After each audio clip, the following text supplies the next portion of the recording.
The alleged Russian mastermind of a $4 billion digital money laundering scheme sits in an Athens prison cell as Washington and Moscow fight over his brain, according to international illicit finance analysts. In July, a joint U.S. Interpol task force arrested Alexander Vinnik in a remote Greek beachside village, but the man suspected of being the world's highest-profile financial cybercriminal has denied all charges against him. But in a behind-the-scenes extradition drama last week that observers say recalls Cold War intrigue over cryptology, Russian and U.S. officials scrambled in a diplomatic fight for the mysterious 37-year-old secrets. American authorities seek to bring Mr. Vinnik from Greece to the U.S. to learn how he might have worked his schemes, who his partners might have been and, most important, whose money he might have helped hide. Russia, however, would rather get Mr. Vinnik to Moscow to keep his innovative tactics and network to themselves. Everyone is worrying about the unknowns, said Boris Zilberman, a Russia analyst with the Foundation for the Defense of Democracies. And the murkiest questions is the $4 billion that he was laundering, who and what were involved. If you're taking the more conspiratorial viewpoint, you ask, are the Russians afraid of Vinnik turning that information over to the US? Add to the mix the strained geopolitics between Washington and Moscow over Russia's ever-expanding cyberwar capabilities. Across Capitol Hill, where multiple probes explore suspected Kremlin efforts to influence the U.S. presidential election, concerns about Russia, especially when it comes to the internet, are at an all-time high. The Vinnik case also features anxiety about the shadowy digital currency known as Bitcoin, which Mr. Vinnik is suspected of using to host an online exchange where all manner of crimes were committed anonymously. According to the 21-count indictment from the U.S. Attorney's Office in the Northern District of California, the Russian has been accused of facilitating crimes including drug trafficking, public corruption, hacking, fraud, identity theft and tax refund fraud, in addition to billions of dollars of money laundering through Bitcoin accounts using an online exchange known as BTC.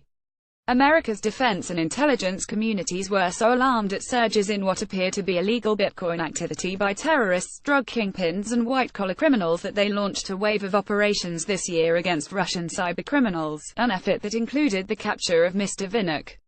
Vacationing with his wife and 2 children at a beach, he was grabbed by more than 20 agents who swarmed in after months of investigative work that the FBI called highly complex and involved a who's who of U.S. law enforcement, including immigration and customs enforcement, homeland security investigations, the FBI, the FDEC, the Secret Service and the U.S. Treasury's Financial Crimes Enforcement Network.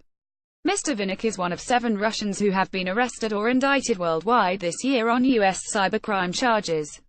Analysts point to another factor: Mr. Vinnik's stature as possibly the most brilliant Bitcoin criminal ever captured. The anonymous digital currency, which is not backed by any country or recognized by international banks, is young, less than a decade old, and the space it has carved out across the internet is chaotic, ungoverned and largely uncharted. U.S. cyber intelligence analysts have told the Washington Times that the Pentagon is conducting experiments at the highest levels to see how Bitcoin-related technology could be harnessed for America's military advantage. Mr. Vinnik's wife said politics are at play in his extradition case. In an interview last month with RT, the Russian international TV station that U.S. intelligence calls a Kremlin propaganda mouthpiece, Mrs. Vinnik said the U.S. wants her husband because of his knowledge, because of his intellectual abilities above all. She reportedly travels to Greece regularly to bring him clothes at the Thessaloniki prison.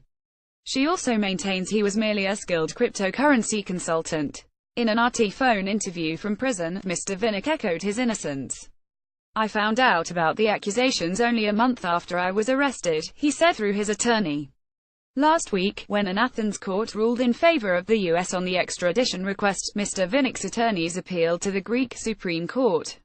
Russia's foreign ministry sharply criticized the ruling and still hopes to extradite him to Moscow. In Washington, the case has Mr. Zilberman's attention because Bitcoin and Bitcoin-related technologies mean there could be little actual evidence. Mr. Vinnik's only bargaining chip is to turn over what he knows, Mr. Zilberman said. And nobody knows what he could say.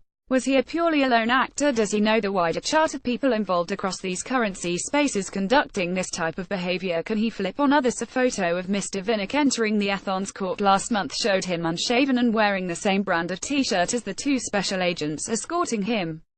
They were also unshaven. Anyone familiar with the extradition business or major money laundering cases would explain that the three men tried to look similar to make an assassination attempt harder. $4 billion is a lot of money, Mr. Zilberman said.